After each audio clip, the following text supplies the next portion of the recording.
Donc, je vais vous présenter une recherche que je conduis en France sur l'émergence d'une nouvelle proposition organisationnelle syndicale autour de l'écologie syndicale. Et donc, j'essaye d'analyser la manière dont se développe, à côté d'une écologie politique, une possible écologie syndicale.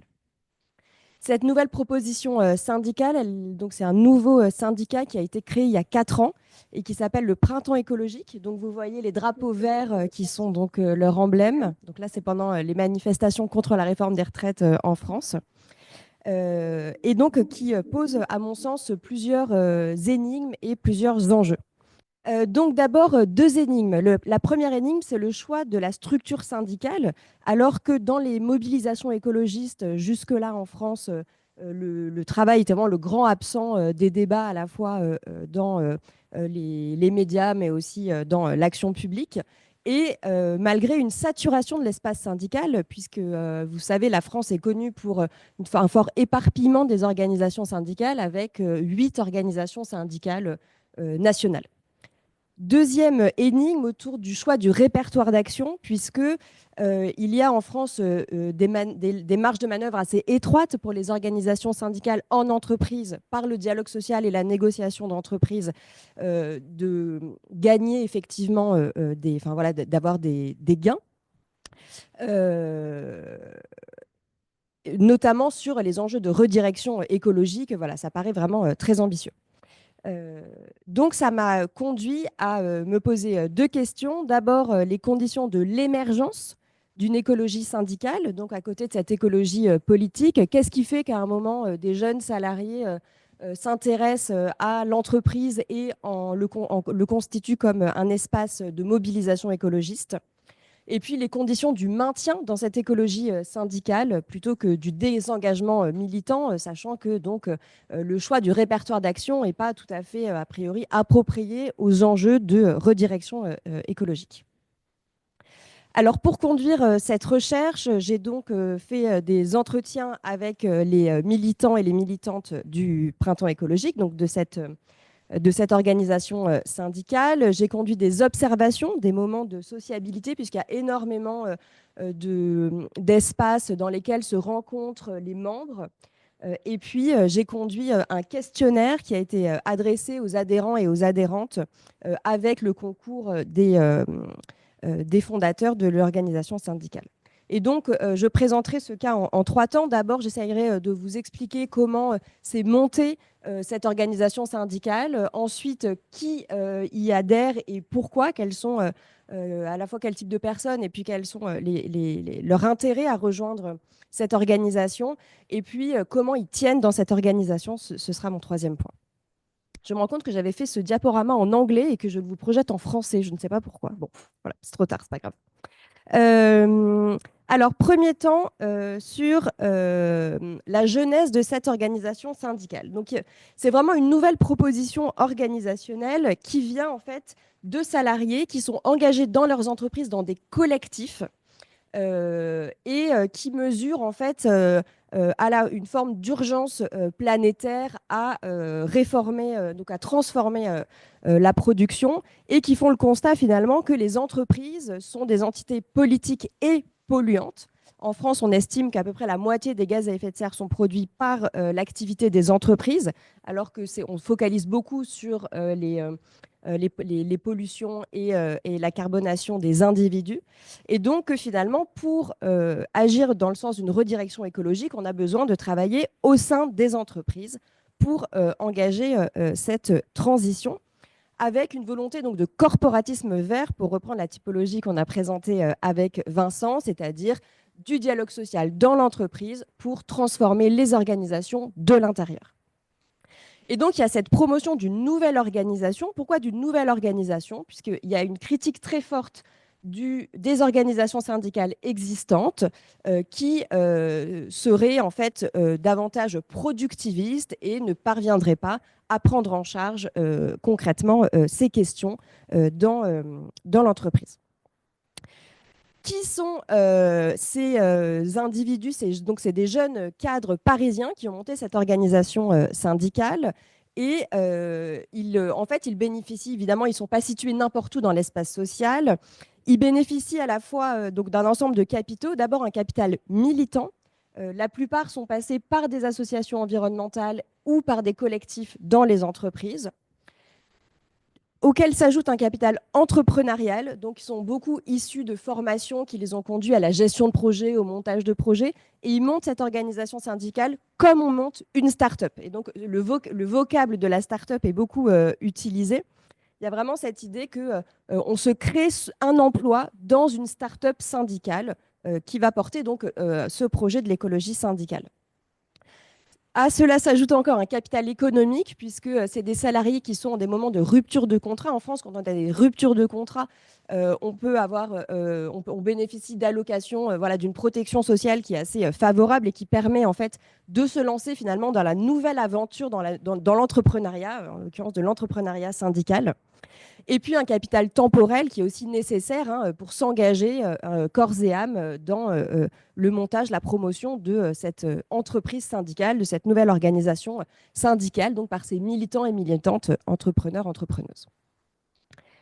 Donc ce syndicat, il a été monté il y a 4 ans et aujourd'hui, on s'est intéressé donc avec le concours des fondateurs et des fondatrices aux membres pour essayer de comprendre finalement qui porte intérêt à cette organisation. Alors, ce que l'on peut voir d'abord, c'est des adhérents qui ont un profil très spécifique. La première spécificité, c'est leur origine scientifique. Ça fait écho à plusieurs moments dans le colloque où on a envisagé les questions d'expertise dans l'action syndicale écologique, puisqu'il y a besoin de maîtriser des enjeux qui sont très techniques. Dans ce syndicat, a attiré en grande majorité des adhérents et des adhérentes qui sont diplômés, et plus particulièrement de maths, de physique, de sciences de l'environnement, et qui occupent aujourd'hui des métiers d'ingénieurs. Donc, ils se sentent légitimes à agir dans les entreprises pour sortir du statu quo autour des questions environnementales. Par ailleurs, contrairement à l'espoir d'un renouvellement syndical, où on pourrait espérer des nouvelles personnes qui n'auraient jamais milité ailleurs, on a plutôt des individus qui ont une assise militante préalable, c'est-à-dire qu'ils ont été soit dans une autre organisation syndicale avant, soit dans une association environnementale, soit dans un parti politique d'écologie politique. Mais c'est très souvent des multi-engagés et pas des primo-engagés.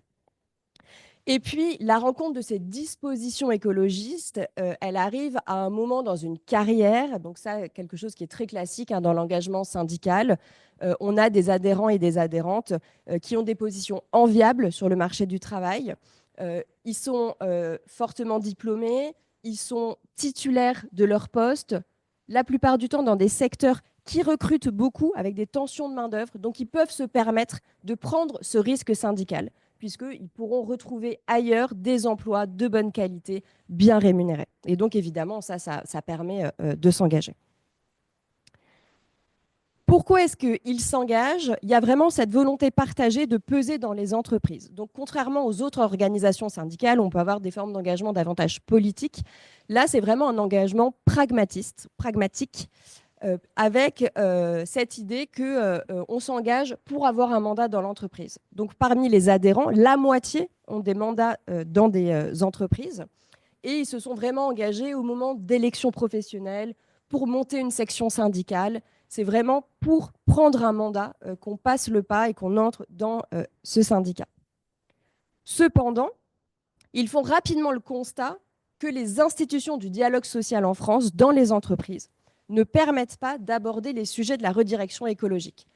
En général, ça va se réduire à des négociations de type marginaliste, c'est-à-dire qu'on va discuter, par exemple, de la mobilité ou avoir de la nourriture davantage locale, voilà, des choses qui sont marginales, mais la stratégie de l'entreprise vers la redirection, ça c'est extrêmement compliqué d'avoir accès à ce niveau-là dans les organisations du dialogue social en France. Et donc ça, c'est le deuxième paradoxe que j'évoquais en introduction, ça pose question, pourquoi est-ce que finalement il y a une forme de décalage finalement entre ce pourquoi ils sont rentrés, prendre un mandat, agir sur la redirection, et finalement ce qu'ils constatent sur le terrain.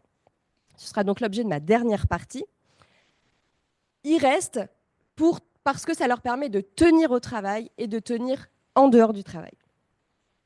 D'abord, tenir au travail. C'est des salariés qui se retrouvent dans une forme de dissonance cognitive, dans un conflit éthique environnemental, c'est-à-dire qu'ils sont pris entre leurs valeurs écologistes personnelles et le sens de ce qu'ils produisent, qui est pour partie polluant, ou en tout cas qui ne fait pas sens dans un monde dans lequel on aurait une autre trajectoire de développement. Euh, et finalement, cet engagement collectif, il leur permet de tenir, parce que même s'il ne permet pas d'aboutir concrètement à la redirection, il permet de se mettre en mouvement, de se mettre en action et de créer un espace de sociabilité dans l'entreprise pour porter ces enjeux-là. Par exemple, ils ne portent pas des augmentations salariales, ce qui est assez spécifique pour une organisation syndicale. Et à l'exception bien sûr des plus bas salaires, ils portent au contraire un gel des augmentations salariales, avec l'idée que dans un monde à plus 4 degrés, pour reprendre une des citations, ce dont on a besoin, ce n'est pas de plus d'argent pour consommer, c'est de plus de temps. Et donc, ils portent en fait une réduction du temps de travail plutôt qu'une augmentation des salaires et donc de la consommation et de la production qui va avec.